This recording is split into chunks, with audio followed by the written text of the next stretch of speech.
Hello दोस्तों, स्वागत है आपका हमारे चैनल स्मार्ट एजुकेशन क्लासेस में। तो जैसा कि आपको पता है कि हम केवीएस पीआरटी के लिए ये सीरीज डिस्कस कर रहे हैं, जिसमें आज का जो सेक्शन है आपका वो है हम मैथ को कवर करेंगे और इसका सेट बी डिस्कस होगा आज। इसके पहले जो है हम कौन सा सेट ए ऑलरेडी डिस्कस कर चुके हैं।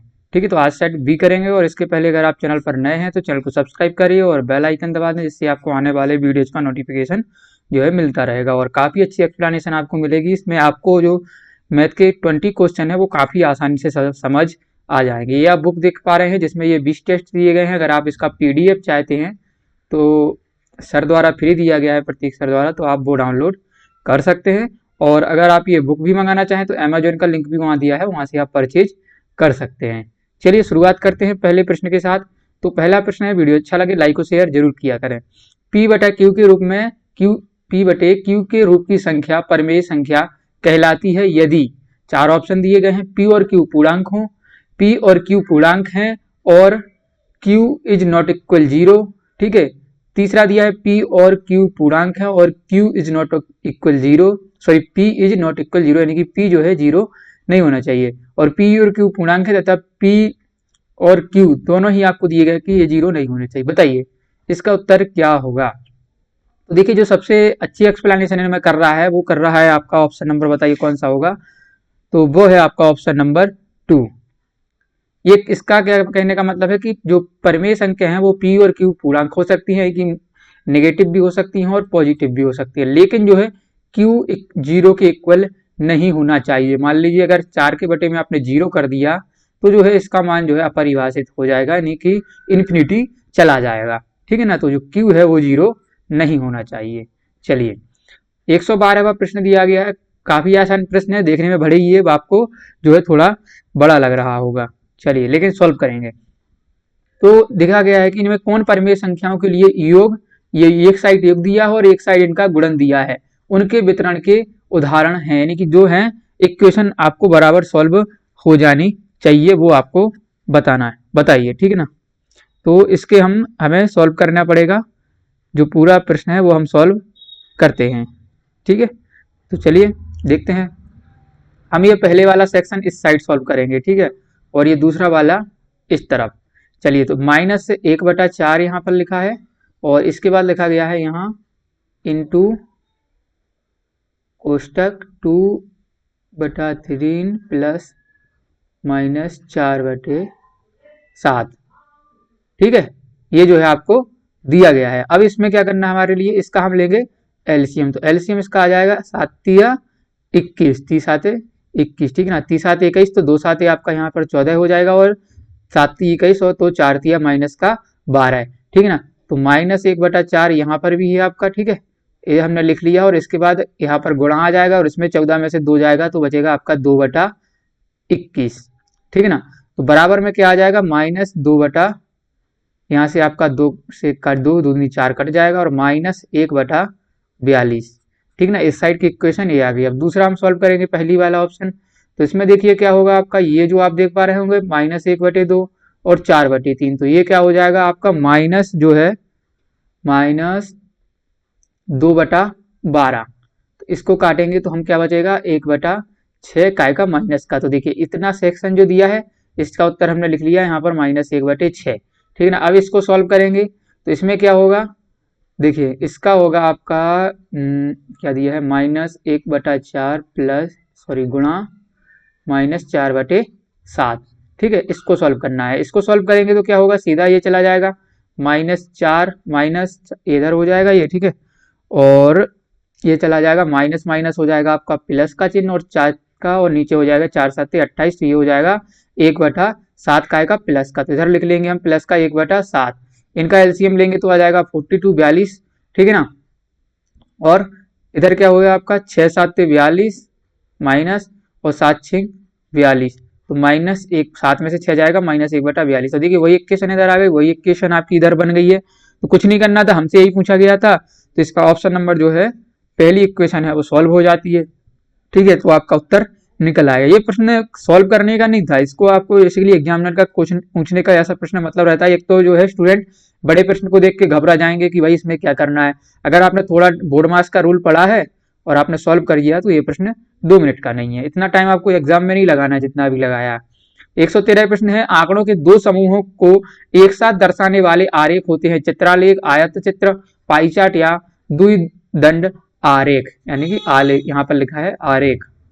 ठीक है, बताना है आपको कि ये क्या होते हैं। तो देखिए होता क्या है कि आपको मान लीजिए दो चीजें दर्शानी है, एक आम का रेट दर्शाना है और एक मान लीजिए संतरे का।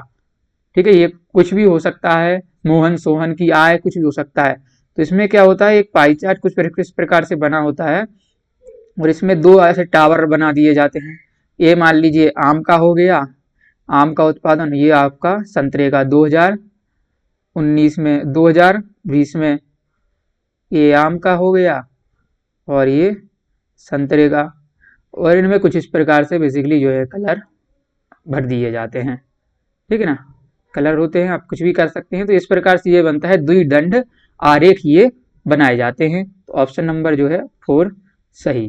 चलिए अगला प्रश्न है कि यदि एक पाइथागोरियन जो है त्रिक का एक सदस्य 2m है तो उसके दो अन्य सदस्य हैं।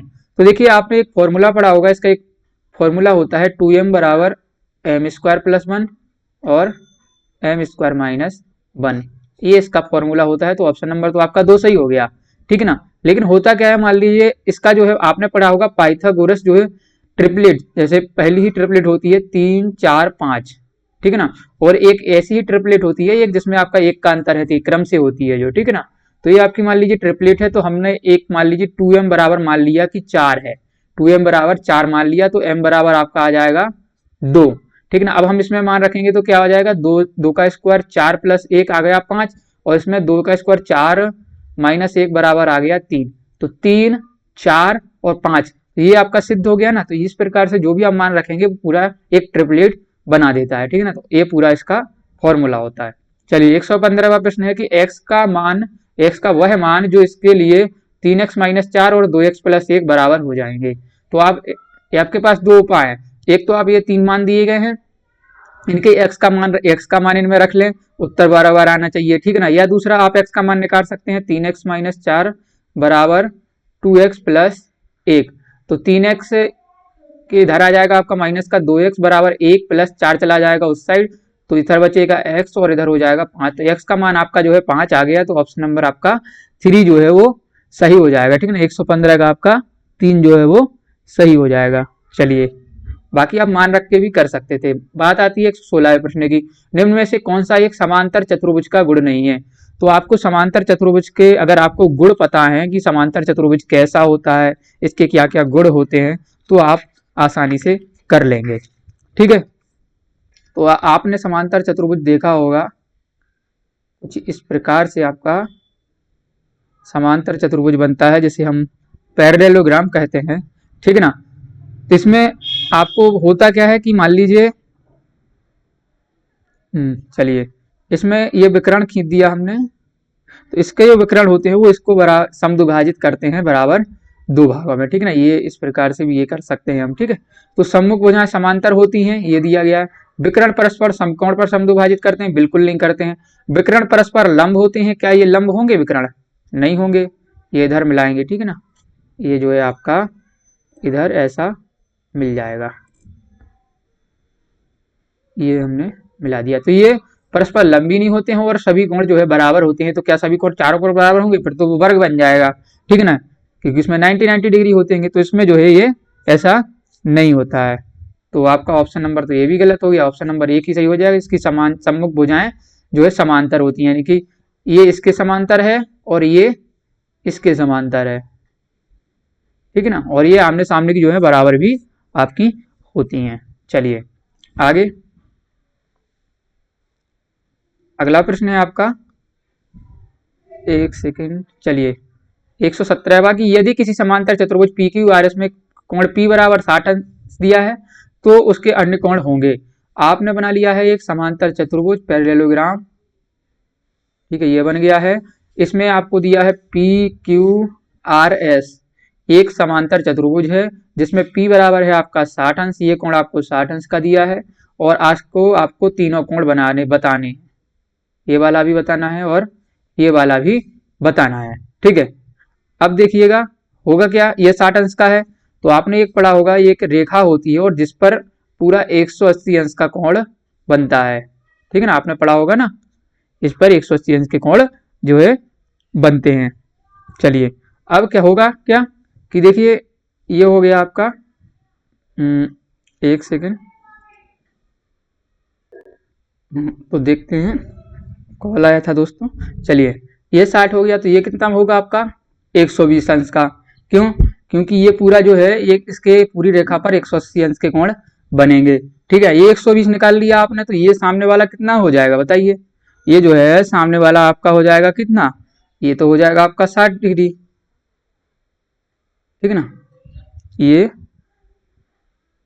ये होगा आपका 120, क्योंकि ये भी तो एक रेखा ही है ना। इस पे भी 180 बनेगा और इस पे क्या बनेगा आपका, इस पे 60 बन जाएगा, ठीक है ना।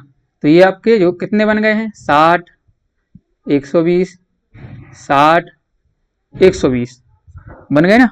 कितना हो गया आपका, कौन सा ऑप्शन नंबर जो है आपका 2 सही हो जाएगा। ठीक है, तो इस प्रकार से ये सारी चीजें आपको क्या करना है, याद रखना है। चलिए आगे बढ़ेंगे। अगला प्रश्न है आपका कि एक अद्वितीय आयत की रचना करने के लिए न्यूनतम आवश्यक मापों की संख्या है, यानी कि जो आवश्यक मापों की संख्या होगी वो क्या रहेगी, आपको बनाना है एक आयत। तो आयत के लिए आपको एक लंबाई चाहिए और एक चौड़ाई चाहिए, तो ऑप्शन नंबर 2 सही होगा कि हमें जो है कुल 2 मापों की जरूरत हमें पड़ने वाली है। ठीक है, तो ये चीजें आप याद रखिएगा। चलिए आगे बढ़ेंगे। 119वां प्रश्न है कि a minus B plus A B plus C minus B C और c minus A minus A C का योग है, क्या होगा बताइए। जो है 2c plus A B minus A C minus B C, या minus 2c minus A B, या minus A C minus B C, या ऑप्शन नंबर 3 या ऑप्शन नंबर 4 जो आपको दिए गए हैं। तो आपको बताना है कि इनमें कौन सा सही होगा। तो करिए, इसका सॉल्व करिए आप, 10 सेकंड का समय ले लीजिए, वीडियो पोस्ट कर दीजिए, लेकिन प्रश्न का जो है उत्तर सही निकाला करें। चलिए हम सॉल्व करते हैं, शुरुआत करें। ठीक है, तो ये आपको प्रश्न दिया गया है, इसमें कुछ नहीं करना था आपको, आपसे कहा गया है और का योग होगा, इन दोनों को आपको जोड़ देना है। तो जोड़ देते हैं, a minus B plus A B, अब लगा है कॉमा, जोड़ दीजिएगा b प्लस सी, फिर प्लस का c दिया है, माइनस ए सी। ठीक है, ये जो है सवाल आपको दिया, अब इसमें कौन कौन कट रहा है वो आप इसे काट सकते हैं। ठीक है, जैसे प्लस का भी माइनस का भी ये कट जाएगा, कुछ और कट रहा है क्या बताइए, माइनस ए प्लस, चलिए हाँ, और कट रहा है आपका ए भी कट जाएगा, ये ए इधर से, ए इधर से कट गया। अब देखना क्या क्या बचा है, एक तो आपका ए भी बचा है और आपका क्या बचा है, एक बचा है आपका ए सी, माइनस का ए सी भी बचा है, एक सी ए हो गया, एक सी ए हो गया, दो, तो 2 सी बचे हैं किसके, प्लस के, और ये भी बचा है, ये भी हमने लिख लिया है, और माइनस का ए सी लिखा गया। ठीक है ना, और क्या बचा है भाई, एक और डिजिट जो है आपका बचा होगा बी प्लस सी, और ये हमने इधर नहीं लिखा है माइनस बी सी, तो ये भी आपका बचा है। अब देखिए कहाँ पर लिखा है 2c और प्लस का ए बी, माइनस का ए सी, माइनस का बी सी। ठीक है, तो 119 दिया है, उसमें आपका बताइए कौन सा सही हो गया।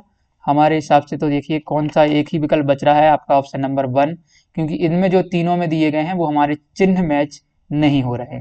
ठीक है, तो ऐसे प्रश्न हैं जो अलजेब्रा के प्रश्न होते हैं, काफी आसानी से सरल प्रश्न होते हैं, बस आपका कॉन्सेप्ट सही लगना चाहिए। चलिए 120वां प्रश्न है कि एक्स स्क्वायर माइनस 4 के गुणनखंड होंगे, तो बेसिकली बात है एक्स स्क्वायर, इसको लिख सकते हैं 2 का स्क्वायर, तो एक्स प्लस 2 और एक्स माइनस 2, ऑप्शन नंबर आपका जो है 2 सही हो जाएगा। चलिए 121वां प्रश्न है कि यदि x कोई शून्य के अतिरिक्त पूर्णांक है और m कोई धनात्मक पूर्णांक है, तो x की घात माइनस 1 बराबर है किसके, x की घात m के माइनस x की घात m, या 1 बटे x की घात m, या माइनस 1 बटे x की घात m।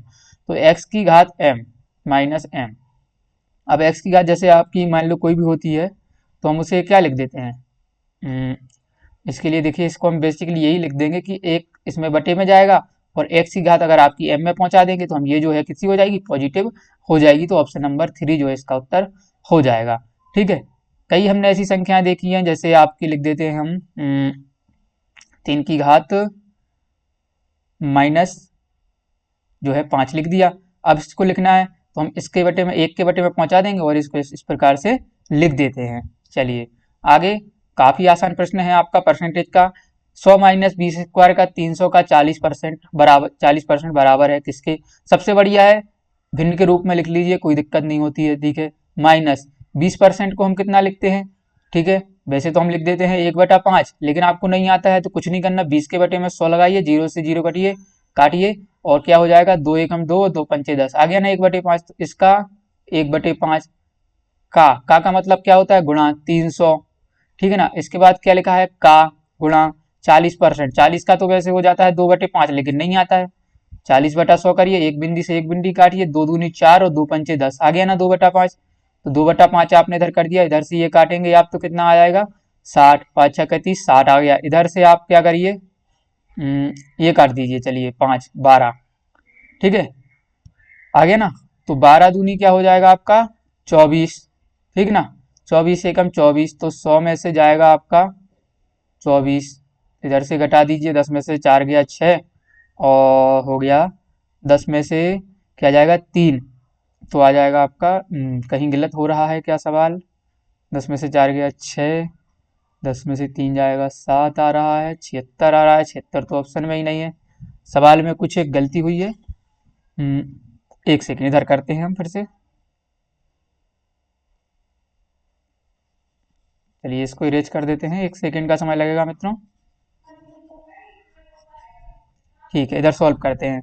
चलिए क्या कहा गया है कि 100, तो इधर लिख लिया हमने 100 का 1/5। ठीक है, इसके बाद इंटू 600, नहीं 300, सॉरी 300 लिखा गया है। इसके बाद क्या है? कोष्टक लगाता, हमने कोष्टक का ध्यान नहीं दिया, उधर लिखना था 2/5। पहले हमें इसको सॉल्व करना है, तो 5 से जाएगा ये 60 बार। ठीक है ना, 60 बार चला गया ना। अब क्या करना है? 100 में से घटेंगे आपके 60, तो 60 का बचेगा आपका 40। 40 का पूछा है 2/5, तो 5 से कट जाएगा 20 बार और तो आ जाएगा 20 दूनी आपका फिर भी उत्तर कुछ, चलिए चलिए चलिए कोई दिक्कत नहीं, यहाँ एलसीएम लेना था। ठीक, हो जाता है कभी कभी। चलिए 100 माइनस 1/5 इंटू 300 और ये आपका हो गया इंटू 2/5। ठीक है, चलिए अब क्या करना है आपको? ये सबसे पहले हमने काट दिया तो 60 आ गया। अब तो 100 माइनस जो है आपका बचेगा कितना? सही तो आ रहा था हमारा उत्तर, सही तो आ रहा था मित्रों, ये 60 हो गया इंटू 2/5, तो ये बचा था 40। 40 का 2/5, 5 से कट गया 8, आपका 8 बार, 5 8 40, 8 दूनी 16 दिया तो है आपका ऑप्शन नंबर 2। ठीक है ना, वो थोड़ी ध्यान नहीं दिया होगा। चलिए इसका आंसर 16 है, आपको समझ आ गया होगा, नहीं समझ आए तो कमेंट करिए, आगे हम फिर से समझा देंगे। चलिए बता ही देते हैं। तो देखिए सबसे पहले आपको 100 दिया था, उसका 1/5 यानी कि 20% घटाना था, इनटू क्या करना था? का मतलब होता है गुणा, और 300 गुणा कोष्टक बंद 2/5। हमने 5 से काट दिया 300 को, तो आ गया आपका 60। अब 100 में से हम क्या घटाएंगे? 60, तो बचेगा 40। 40 का 2/5 कितना होता है? 16। चलिए 123वां प्रश्न है कि लंबाई एल इकाई और चौड़ाई डब्ल्यू इकाई वाले एक आयत में समाहित होने वाले सबसे बड़े त्रिभुज का क्षेत्रफल क्या है? LW/2, LW/3, LW/6 या LW/4। तो एक जो है हमने क्या बनाया है? आयत बनाया है ये, जिसके आमने सामने की भुजाएं समान है, एक कोण कम से कम जो है वो होता है 90 डिग्री का। अब इसमें एक त्रिभुज बनाना है सबसे बड़े आकार का, तो ये बन गया सबसे बड़े आकार का त्रिभुज। अब आपको पूछा गया है कि जो आयत का क्षेत्रफल है, ठीक है, और सबसे बड़े त्रिभुज के क्षेत्रफल का क्या होगा बताना है। तो देखिए ये एक आपने फॉर्मूला पढ़ा होगा कि त्रिभुज, मान लीजिए ये हो गया आपका ए बी सी, और ए बी सी त्रिभुज हो गया, और ये मान लीजिए ये जो चतुर्भुज है वो क्या होगा? P Q R S. ठीक है ना, तो जो त्रिभुज ए बी सी का क्षेत्रफल होता है वो कितना होता है? 1/2 त्रिभुज पी क्यू आर एस। ठीक है ना, यानी कि तो आधा होता है, LW दे दिया है और इसका आधा हो जाएगा, तो ऑप्शन नंबर आपका 1 सही हो जाएगा। ठीक है, चलिए 124वां प्रश्न है कि दो घनों के आयतनों का अनुपात 1:16 है, पहले घन के एक फलक के क्षेत्रफल का दूसरे घन के एक फलक के क्षेत्रफल से अनुपात होगा। तो दो घनों का आयतन दिया है आपको A1 का होल क्यूब अनुपात A2 का होल क्यूब दिया है, अनुपात घन का आयतन A क्यूब बराबर 1:64। तो इनका A1 अनुपात और A2 का अनुपात कितना आ जाएगा आपका, 1 एकम 1 और 4 चौका 16 चौको 64, तो 4 आ जाएंगी भुजा, 1 और 4 इनकी भुजाओं का जो अनुपात आ गया। अनुपात ही पूछा गया है तो भुजा निकालने की आवश्यकता कुछ है ही नहीं। अब बताना है आपको पहले घन के एक फलक घन का क्या कहलाएगा आपका, बताइए। एक घन का जो फलक है वो कहलाएगा आपका एक, ये आपने एक घन बनाया, ठीक है ना, ये पूरे का आयतन आपको दिया था। अब लेकिन आपसे एक फलक का पूछा गया, किसने का, ये केवल इस फलक का जो है आपसे पूछा गया, यानी कि ये इस प्रकार से। ठीक है, तो घन के एक फलक के क्षेत्रफल का दूसरे घन के एक फलक के क्षेत्रफल, दोनों का एक एक घन मतलब उसका बताना है। ठीक है ना, तो इसका क्या होता है, घन आपने जो पढ़ा होगा, घन का जो है क्षेत्रफल तो क्या होता है, भुजा का स्क्वायर, तो इसका एक एकम 1 आ जाएगा और इसका क्या हो जाएगा 4 चौके 16, 1:16। ऑप्शन नंबर आपका जो है 3 सही हो जाएगा।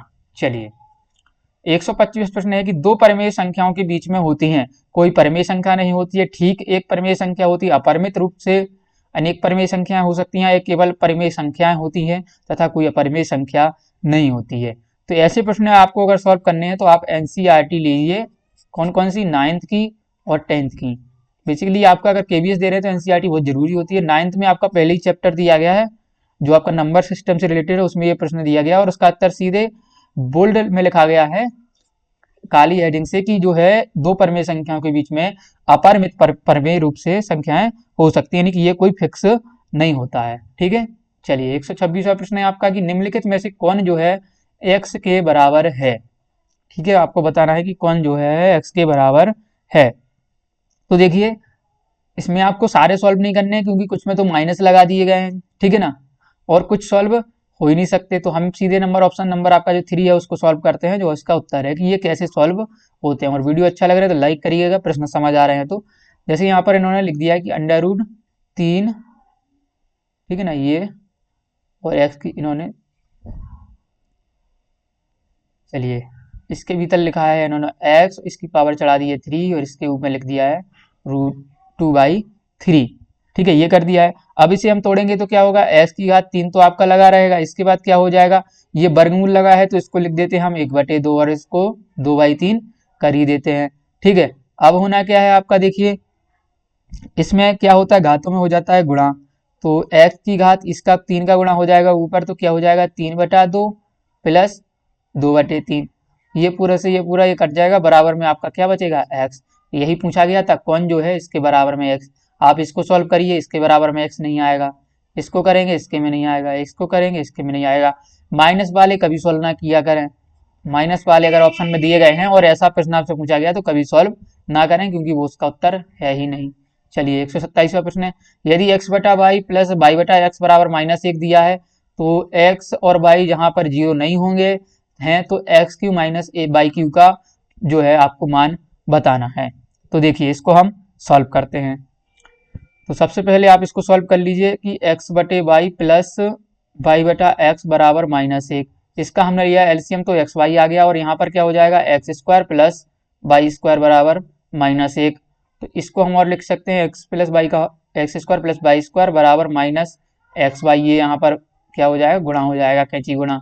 इसके बाद x² प्लस y² ये यहाँ पर आ जाएगा तो क्या प्लस का हो जाएगा, ठीक है ना, ये हो जाएगा प्लस का, बराबर में आपका 0, इतने का मान 0 आ गया। अब x³ माइनस y³ का आपको फॉर्मूला पता होगा क्या होता है, x माइनस y एक कोष्टक में और x² plus y² plus xy, ये इसका फॉर्मूला होता है, ठीक ना। तो इसका मान 0 आ गया है और इस x माइनस y बिल्कुल लिखेंगे। अब क्या होगा कि ये इसका गुणा हो जाएगा इसमें, तो आंसर क्या आ जाएगा आपका 0, ऑप्शन नंबर 3 सही होगा।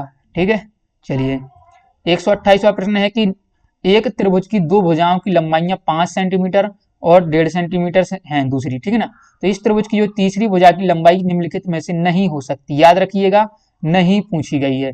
तो देखिए हमने आपको बताया था कि इसका एक फॉर्मूला होता है a माइनस बी, और ये आपका एक संख्या दी है तो वो, और अगर दो दी हैं तो वो, और एक होता है a प्लस बी।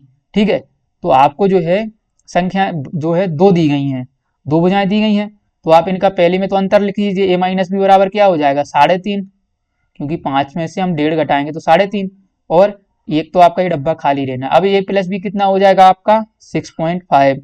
तो अब तीसरी संख्या है जो इनके बीच में रहेगी, इनसे बाहर नहीं जाएगी। ठीक है, तो 3.4 नहीं हो सकती है, और इसके बाद 3.6 हो सकती है क्या, बिल्कुल हो सकती है, इधर आ जाएगा इनके बीच में 4.1 बिल्कुल आ जाएगा, 3.8 आ जाएगा, लेकिन जो आपका 3.4 है वो आपका उत्तर होगा, क्योंकि जो है ये तो आपका आगे आ जाएगा।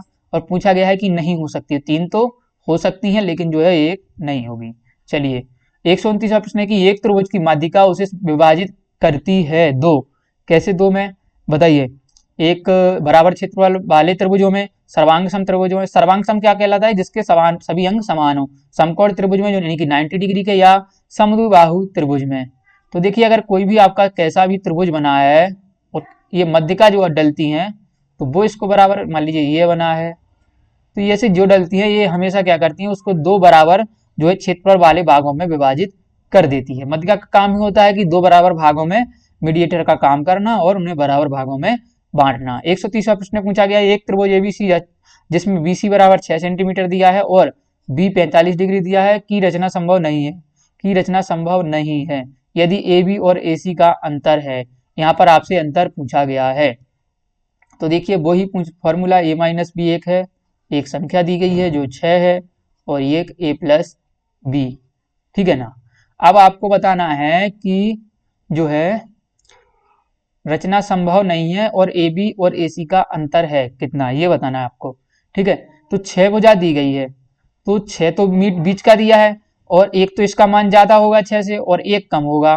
ठीक है ना। पूछा गया है आपसे अंतर, अंतर पूछा गया है ना, तो अंतर आप बताएंगे कि अंतर जो है इनका क्या नहीं हो सकता, 6.9 कभी नहीं हो सकता, क्योंकि 6 तो आपको दिया ही गया है, 6 से अगर योग पूछा जाए तो होगा ज्यादा। ठीक है, तो ये थे 20 प्रश्न। आपको जिस भी प्रश्न में प्रॉब्लम आए कमेंट करिएगा, वीडियो अच्छा लगा है तो लाइक शेयर करें, और साथ ही चैनल को सब्सक्राइब नहीं किया तो सब्सक्राइब भी कर लीजिएगा। धन्यवाद, जय हिंद, जय भारत।